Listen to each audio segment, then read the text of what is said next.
একটা ছেলে ছিল, তার পকেটে সবসময় টাকা থাকত, কিন্তু তার ঘরে কখনো শান্তি ছিল না। সে বুঝতেই পারেনি কিছু টাকা পেট ভরায় ঠিকই, কিন্তু রিজিক থেকে বরকত তুলে নেয়।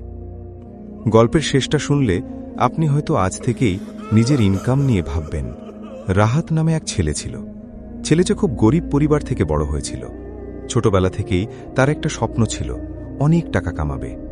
সে প্রায়ই বলতো, আমি গরিব থাকতে চাই না, যেভাবেই হোক টাকা লাগবে। প্রথম দিকে তার কথা শুনে মানুষ ভাবত ছেলেটা অ্যাম্বিশাস, কিন্তু ধীরে ধীরে তার অ্যাম্বিশন লোভে বদলে গেল। রাহাত চাকরি করত, কিন্তু বেতনে সে খুশি ছিল না।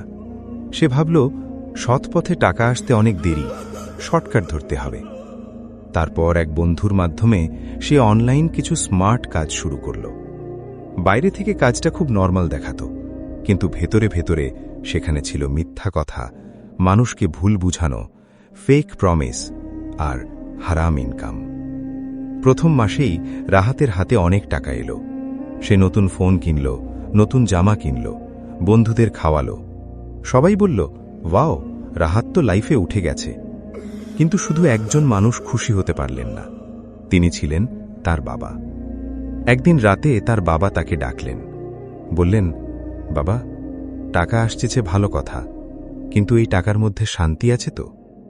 রাহাত একটু বিরক্ত হয়ে বলল, আব্বু, টাকা টাকাই, হালাল হারাম দেখে কি মার্কেট চলে?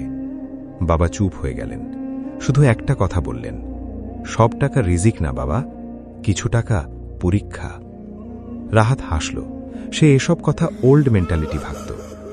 দিন যেতে লাগল, টাকা বাড়তে লাগল, কিন্তু অদ্ভুতভাবে তার জীবনের সমস্যা বাড়তে শুরু করল। তার ঘুম কমে গেল, মাথা সব সময় গরম থাকত, ছোট ছোট ব্যাপারেও রাগ উঠত। বাড়িতে ঝগড়া বাড়ল। মায়ের ওষুধের খরচ ঠিকমতো দিলেও ঘরে শান্তি ফিরল না। সে ভাবত, এত টাকা কামাচ্ছি, তবুও কেন মন শান্ত না? এক রাতে সে বাসায় একা বসেছিল, হাতে ফোন, কিন্তু মন অদ্ভুত ভারী। হঠাৎ তার মনে পড়ল বাবার সেই কথাটা, সব টাকা রিজিক না, কিছু টাকা পরীক্ষা। এই কথাটা সেদিন তার বুকের ভেতর অস্বস্তি তৈরি করল। পরদিন জুমার নামাজে ইমাম সাহেব খুতবায় বলছিলেন, হারাম রিজিক দিয়ে গড়া শরীর ইবাদতের স্বাদ হারিয়ে ফেলে। রাহাতের বুক ধক করে উঠল। মনে হল কথাটা যেন শুধু তাকে উদ্দেশ্য করেই বলা হচ্ছে। ইমাম আরও বললেন, মানুষ ভাবে হারাম ইনকাম তাকে বাঁচাবে, কিন্তু আসলে সেটাই তার জীবন থেকে বরকত সরিয়ে নেয়। রাহাতের মাথা নিচু হয়ে গেল। নামাজ শেষে সে মসজিদের এক কোণে বসে রইল। প্রথমবারের মতো সে নিজের ইনকাম নিয়ে ভয় পেল। সেদিন রাতে সে নিজের রুমে বসে একটা কাগজ বের করল। একদিকে লিখল, আমার আয়, অন্যদিকে লিখল, আমার শান্তি। তারপর সে বুঝল, টাকা বাড়লেও শান্তি কমেছে, জিনিসপত্র বেড়েছে, কিন্তু বরকত কমেছে। রাত গভীর হলে সে সিজদায় পড়ে গেল। কেঁদে কেঁদে বলল, ইয়া আল্লাহ, আমি টাকা চেয়েছিলাম, কিন্তু আমি তো আপনার রহমত হারাতে চাইনি।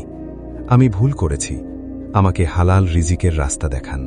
পরদিন সকালেই সে একটা কঠিন সিদ্ধান্ত নিল।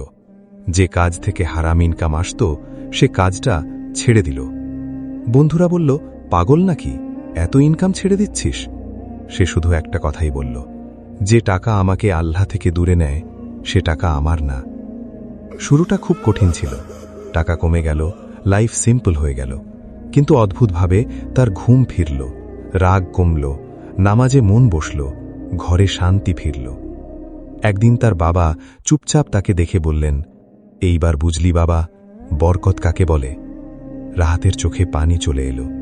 সে মাথা নিচু করে বলল, আব্বু, আগে আমার পকেট ভরা ছিল, এখন মনে হয় আমার জীবন ভরা। মনে রাখবেন, সব ইনকাম সফলতা না, কিছু টাকা হাতে আসে আর কিছু টাকা জীবন নষ্ট করে। আল্লাহ আমাদের সবাইকে হালাল রিজিকের বরকত দান করুন, আমিন।